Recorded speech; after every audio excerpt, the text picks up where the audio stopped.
Okay, everybody listen up. The Rendezvous Show. Rendezvous Show. Rendezvous Show. Rendezvous Show. Rendezvous Show. With Cris and Alysia. Here are your hosts, Cris and Alysia. Cris and Alysia. Who's our next guest? We have somebody that's going to be calling in. Yeah, we got somebody that's going to be calling in. He's David Seth Cohen. He has a Kickstarting campaign going on. He's got a movie that he's trying to produce. It's called Finding Sandler. I mean, he basically needs the money to produce the show, this movie, whatever. I think he met the money, right? I think he got it. Did he get it? That's what we're going to be calling about. I mean, that's what we're going to be talking about. I think he's actually going to finally be able to find Sandler because I think he met his quota. You would make it seem like, he was hiding in a cave or something, Sandler, huh? like Osama bin Laden, right? Yeah, that's how I kind of felt. That's how he was like Finding Sandler. Maybe he was like Osama bin Laden, but meaning Adam Sandler. But no, I think Seth found Sandler. Really? Or he's going to. Well, I hope so, and I hope that when he produces this movie, he invites us to it. Oh, he better invite us to it. If anybody missed it, I did a great write-up in Spot on Long Island magazine. I write for Christine and Joe Girani. They own Spot on Long Island magazine. Right now it's an online venue. You can find it at www.onlongisland.com. And I think the headliner is either my latest restaurant review that I've done, because I also do all the restaurants on Long Island, or you can go to the Finding Sandler article, and you can read a little bit about David Seth. Actually, Cris and I did the interview together, and it's a pretty cool interview, right, Cris? Was that your first interview that was ever published? Yes, that was, and she invited me down, and we did a pretty nice interview. So I think we have someone calling in. Maybe it's David Seth Cohen. I don't think it's him, but let me check. We're good to go. Guess what? Guess who's on the line? David Seth Cohen. Hello, David. Hello. Good evening to you guys. How are you? How you doing? Great. How you doing, David? How are you? Good. Thank you for having me on your show. Hey, no problem. Oh, you're welcome. You're welcome. So what happened? We did this huge write-up on you for Spot on Long Island. You were all over the map. So many venues that did write-ups. You were on radio shows. Tell us about the week that you had. It seems pretty exciting. Yeah, it's definitely been a busy week for me, and I'm really happy about it, to be quite honest. I've never been so busy, but it's a really cool busy, if you know what I mean. Of course, I have those all the time, yeah. Yeah, I think it was Monday that you had posted the article on Spot on Long Island, and then Tuesday we actually hit our funding goal of $35,000, which was congratulations. Really fantastic. Yeah, thank you very much. And then on Wednesday, we actually made the news again on a New York magazine called Classics Modernes. Yeah. It's a really cool magazine, actually. The layout and everything is fantastic. On Thursday, I appeared as a special guest on a radio show that's actually based in Chicago. It's 88.3 WHCM. Called the show is called Chi-Town of the Big Apple, and that was pretty cool. And tonight I'm chatting it up with you guys over at the Rendezvous. I know. Rockstar this week, and we are so proud. So tell us, you reached your goal on Kickstarter. Where do you go from here? Well, we still have I think it's about 15 hours left. I think the campaign ends at 9 a.m. tomorrow morning. Okay. So we're actually still hoping to raise some more funds for the film. The production budget that we put out there of $35K was the actual absolute minimum that we needed. What we really were hoping for was more, of course, and what that doesn't cover, the 35, is legal fees and marketing and branding and travel and additional filming and distribution and all sorts of stuff like that. So we're hoping that anybody that's listening now will hop on board and contribute to the film. But yeah, no, we're really elated about the fact that we made this goal. It's awesome. It's such a great feeling when there are over 400 people backing you and giving their love and support to the project. Oh, definitely. Now, I want to backtrack a little bit. I'd like you to tell all of our audience tonight. I want you to speak about the specific night, about that night when you passed up a drink with Adam Sandler. Can you tell that story for everybody? Yeah. Oh, Seth, before you say that, just tell us what this movie is going to be about, and then that'll lead into how you missed your drink with the... Sure. Well, what Finding Sandler is really about is it's about my quest to have a drink with Adam Sandler, and it's a drink that I actually passed up in 1998 when I worked on the movie Big Daddy. So, that's what the movie's about. It basically follows me on my journey. Okay, and tell us what happened on that fateful night when you went into his hotel or something like that. Yeah, Adam had an apartment that they were leasing for him during Big Daddy, and he wanted to wear some clothing from the set to the premiere of The Waterboy, which was in Manhattan. And I worked for the costume designer. I was a production assistant, and she had asked me to do a couple things before I went home for the night. She said, first, can you take these clothes and drop them off at the front desk of Adam's building? Just give them the doorman. Second, can you take this girl Autumn home? She was another production assistant in my department. Third, just drop the car back off, and then you're free to go home for the night. So I went to Sandler's building. I went into, with the clothes up to the doorman. I handed them to him, but he was like, hey, just bring them up to him. So I knew I had Autumn waiting in the car. I went up to Sandler's apartment. I get to his door. I knock on the door, and behind the door, he starts messing with me. He's like, who is it? What do you want? I'm like, it's Dave. I'm just a PA. I'm here to deliver the clothes for the premiere tonight. So he opens the door finally, and he's got this huge smile on his face, and he's like, hey, man, you want to come in for a drink? And I froze, and I said, I can't. I got Autumn waiting in the car, and I got to get back down and take her home, and I got other things to do. And then it so happened that his assistant, John Loughran, who's also in a lot of his movies, was behind him. And I had known John from set. I would see him on the line at the breakfast truck, and we would just, BS every now and then. So he was like, hey, Dave, just come in and at least check out the balcony that he's got here. Right. So I went in. They had this wraparound balcony, in the place, and it was an unbelievable view from there. And I took it all in for a second, and I was like, listen, guys, I got to get going. And I left. Wow. And, so I never had that chance to hang out with him again. So that sucks. So that's what this movie's about, basically. Yeah, look, in a way, I feel like I did the right thing. I mean, there was a young lady in my car waiting in the middle of Manhattan. I didn't have a cell phone at the time, so there was no way to really contact her unless I went out of the building, got her, and brought her up, which is probably what I should have done. But, right.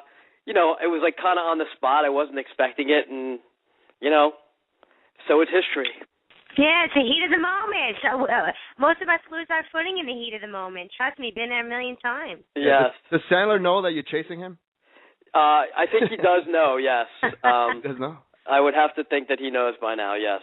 By now he's got to know. I heard that Michael Strahan saw your segment. That's what I heard through a friend. Yes, I heard that he did. Now, that's awesome. So outside of Finding Sandler, you have your own video company, you work for Telecare, you're producing other films. What are you about?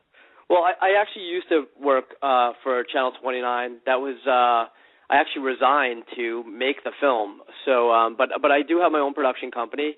I do a lot of promotional videos for different kinds of clients. I do a lot of sporting events around Long Island and training videos and all sorts of stuff like that. I basically do whatever it does, whatever I could do to pay the bills. Exactly. Now, what's the name of your production company, and where can we find you? It's called Precision Pictures. Mm-hmm.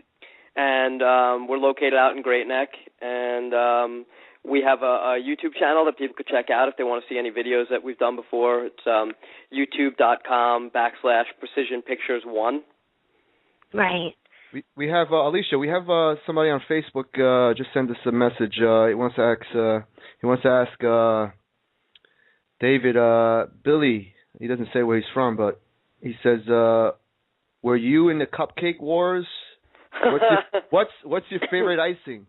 That's so funny. I actually did a video for a guy, Bruce Zipes. He used to own a place called Bruce's Bakery. They had one in Great Neck. It was pretty famous around here. And there was one in Manhattan. and he had I met him at the gym actually.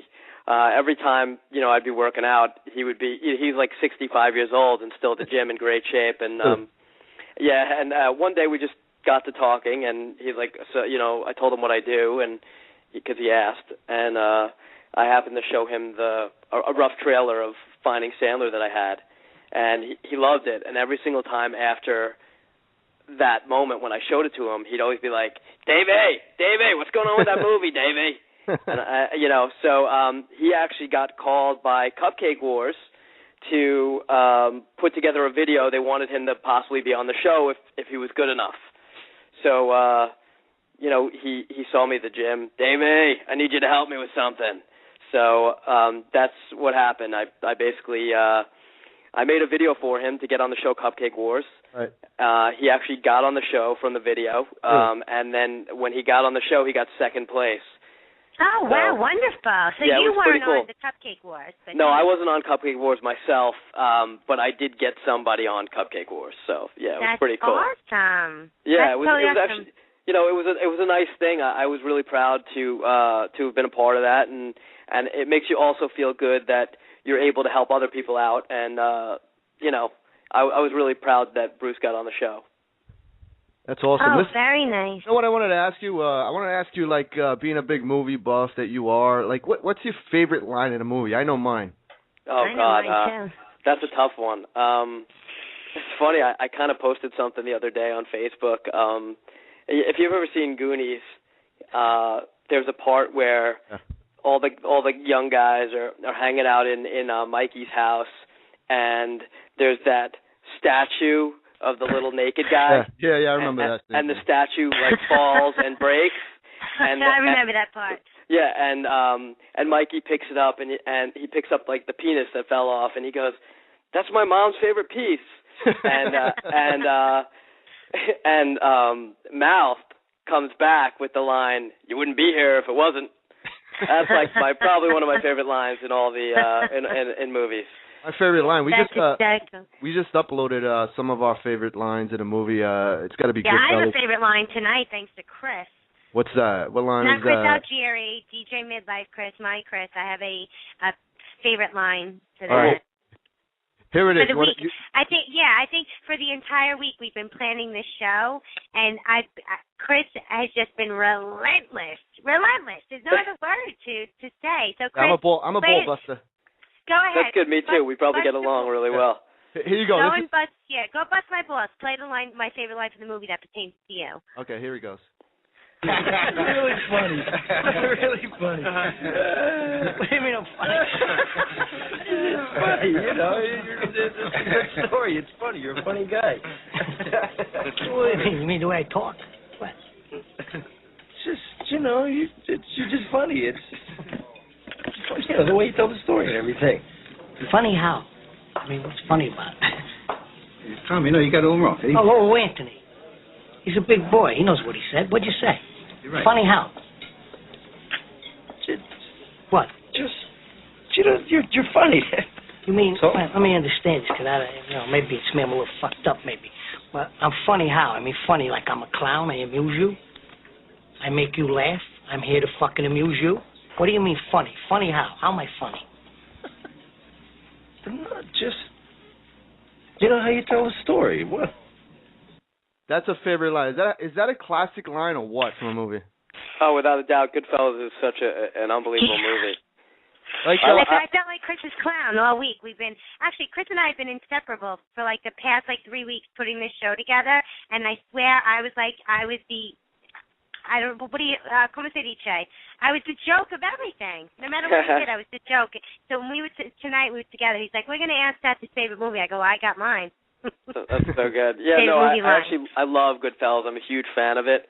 It's definitely one of my favorite movies. And I love when Joe Pesci starts shooting the gun and go, "Dance, Spider, dance." Yeah. Oh, there's so many. There are so many classic lines in that movie, and in fact, the bar scene, that they filmed that scene in, is basically not too far from where I live. And you go inside, and you're just transported back to the movie. It's amazing. They really didn't change anything on the inside. On the outside, they did. they've kept everything the same on the inside. It's amazing. You walk in and you feel like you're going to see Robert De Niro. That's you know awesome. What I mean? Yeah, it's incredible. Is that the scene where Karen and what's his name? I'm sorry, Ray Liotta's character, Karen and Henry, when they walk through the basement into the place? No, that's a different place. No, that's the club. That's the club. Okay. I'm talking about the bar scene where they go after the big heist. You know, after the big the heist that they did at Kennedy Airport. Oh, okay. Yeah, the Lufthansa heist. Yeah. They basically go to that bar scene, and he tells one of the characters, De Niro tells one of the characters, he shows him the pink Cadillac. He goes, "Oh, look what I got." He goes, "Take it back."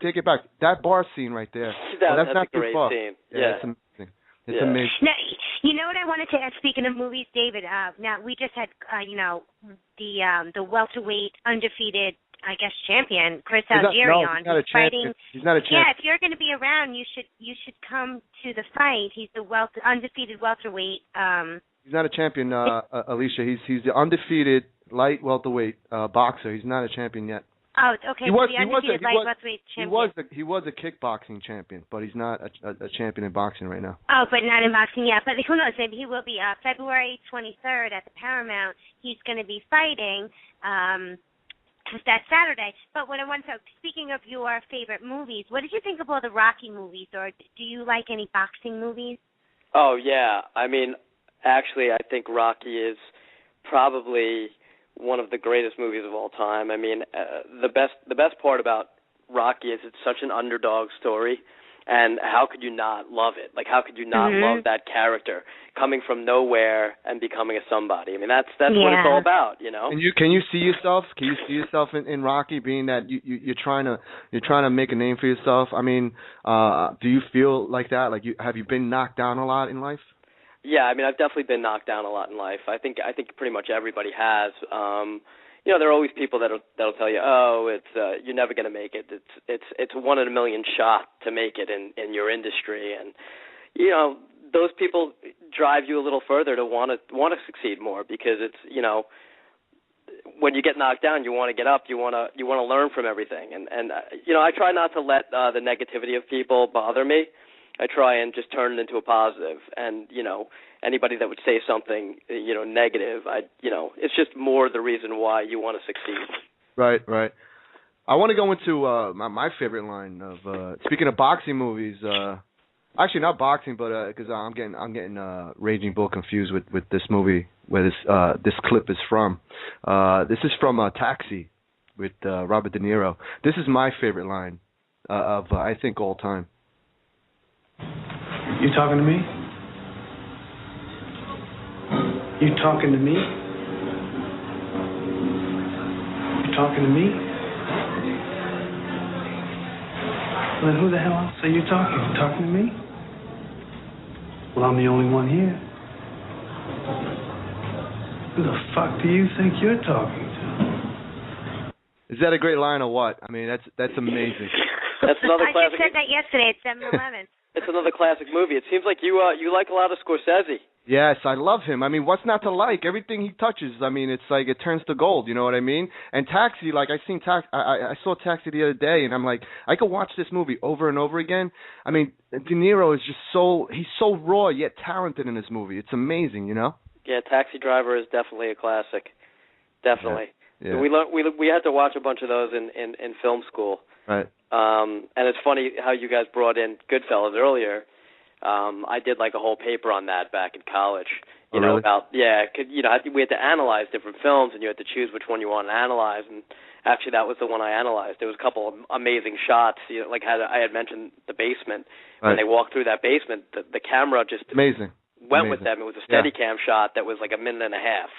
So the amount of time it must have taken to pre-light that whole scene and get it right, it's just unbelievable. It's so funny that people don't realize, even like when you DJ as well, like people don't realize the intricacies that it takes to make a good mix.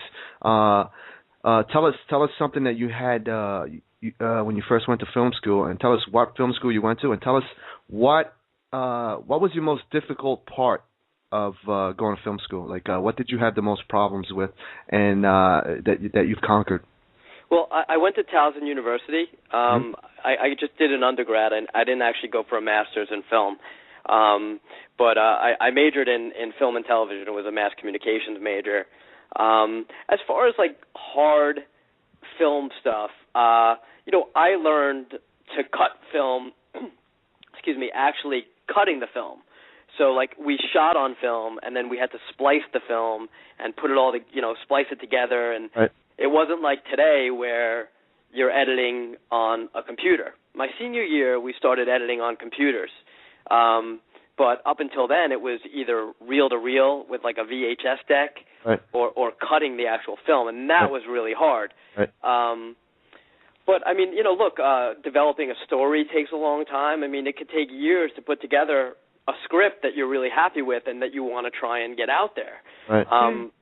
And not only that, getting a crew together, you need to get the right people involved to help you out. So every little bit of filmmaking, to be quite honest with you, every bit takes time. It's not just one little thing. Every aspect takes time, and you can't do it alone. You need a team of people. And I'm talking like a team that's going to stand by you and help you all the way through. It's funny that you say that. Alysia, we met Jenny Costa, right? Yes. We went to dinner with her, and she gave us. I don't know if you know who Jenny Costa is. She's a KTU. She's a legend. She's been DJing since she was 14, and she's still DJing. You know what I mean? And she tells us about the progression of all the technology and how it's gotten easier for the DJ.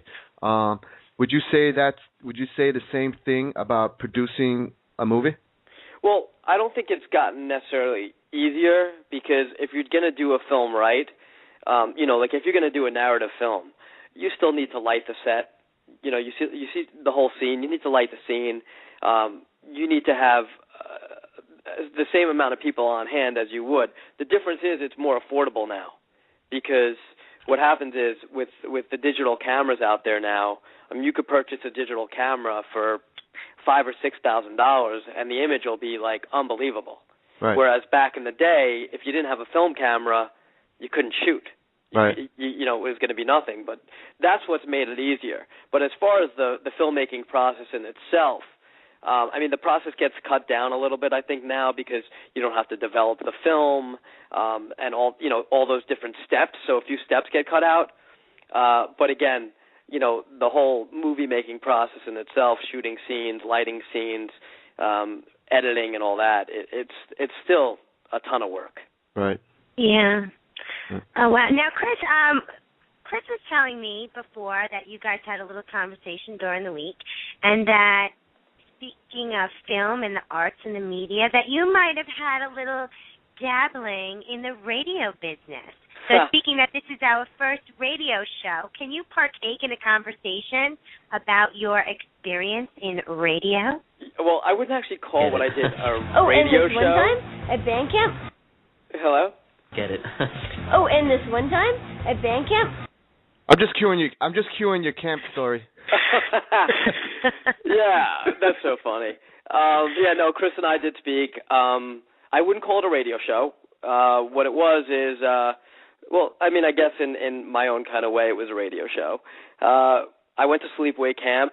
I was about 11 years old, and late at night in the bunk when everybody was sleeping, I used to do this little show. I called it the David Cohen Show, and we would do it like once. Thanks. We would do it like once or twice a week, and I would have different guests from the bunk come in, and I would talk to them, and there would be like a crowd of, people around listening to the little show, and we recorded on cassette tapes.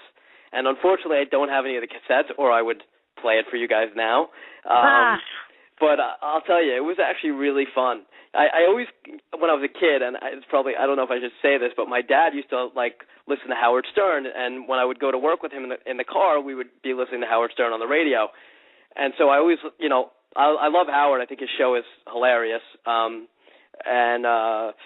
So I always kind of was like, that would be fun to have my own little show. So somehow, I don't know how, one night I just said, hey, I'm going to do this little radio show, and people wanted to be on it, and that was it. Did you have a sidekick? Did you have a sidekick that would sit at the end of the couch? No, I was the guy. It was like, you were the guy? Yeah, it was just me and whoever the guest was, and that was really it.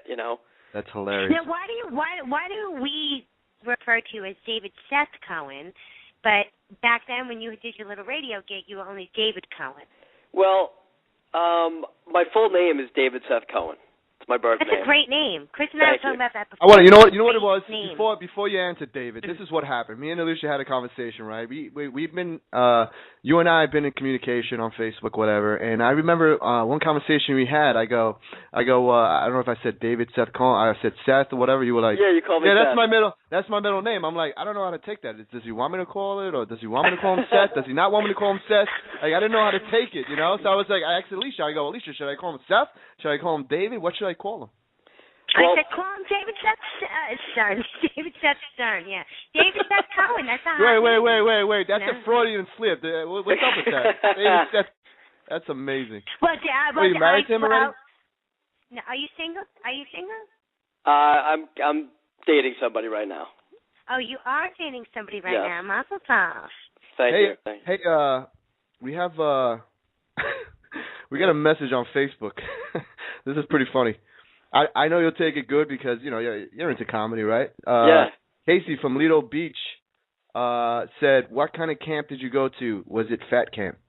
No, I've actually never been really overweight. Right. I've had my chunky days, but those were few and far between. I'm having mine now. No, I actually went to Camp White Oaks, and it's actually cool that you guys brought that up.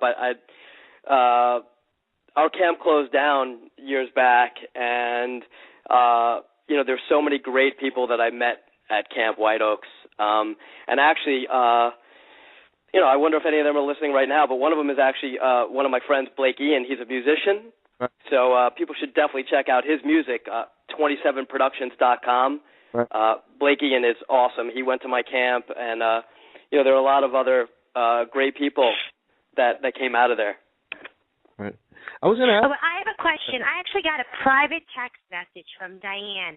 Diane Mulvey. She is. Diane and I actually met on the scene on the Discovery Channel, Discovery Investigations Channel. We're going to be airing live, I think it's February 26th on Discovery. We're doing one of their crime scene investigation shows. It is called Dirty Little Secrets. But Diane is texting me now. Yeah, she wants to know, another question is, do you have a release date set yet for whether it's for Finding Sandler or for any of your up-and-coming movies? Any new release dates in 2013 that we can look forward to seeing you? I would love to say yes, but at this point we don't have a specific date for release yet. But people could continue to check back onto our Finding Sandler website, the official site, which is findingsandler.com. Okay. And eventually, you know, within the next few weeks, most likely, we'll be launching the site, and we'll keep updating everybody on, you know, the progress with Finding Sandler. We have a lot of footage to go through. There's over 90 hours of footage to cut together. Plus, we're planning on shooting some more stuff. So, you know, there's a lot to do. David, you never answered my question. Do you want me to call you Seth? You could call me Dave or David. I usually pretty much answer to anything. So, you know, it's really your call. But Dave or David is usually what everybody calls me. I'll call you Dave, man. I'm just busting your chops. All right. Can I call you Christine? No. Sure. Listen, I grew up in when I was going to elementary school. Like my teachers just called me Christine because they thought hilarious. because it looks like a female name. I can understand it, you know. So I'm used to it. No, you got the little O on the end, man. That's cool. Now, I've been doing a lot of baking lately, so I may enter my own cupcake wars. Can I call you to do the video? Sure. Give me a shout. All right, I'll give you a shout-out, Mr. David Seth Cohen. Well, thank you so much for calling in. Can you give us all your links before we end? Yeah, sure. If people still want to donate to our Kickstarter, like I said, we have roughly 13 hours to go, and they could go to either Kickstarter and search for Finding Sandler, or they could just go to findingsandler.com, click on my face. It'll take them right to the Kickstarter page, and they could donate right there. If people want to check us out on Facebook, they could go to facebook.com/Finding Sandler. If they want to follow us on Twitter, it's at Finding Sandler.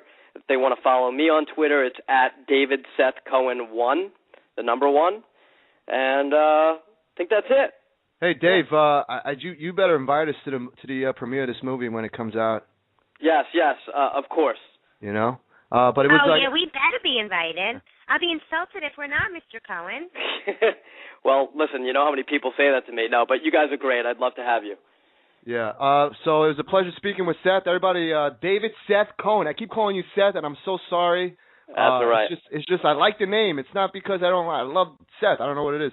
But I promise I'll get over it. All right. But yeah, it was a pleasure having you. Thank you for coming on, and thank you for being a good sport and answering all our questions. And hopefully, if you want to come on again, you're more than welcome, man. Anytime you want to come on, just shoot us a text or shoot us a message on Facebook. Again, we could be reached at the Rendezvous radio show on Facebook. Like the page and send us messages.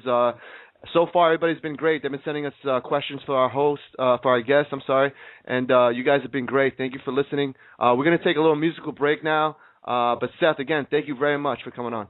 All right, guys, I really appreciate it. Thank you very much. Thanks. Stay close. Stay in touch. All right, take care, guys. Bye-bye. Okay, bye.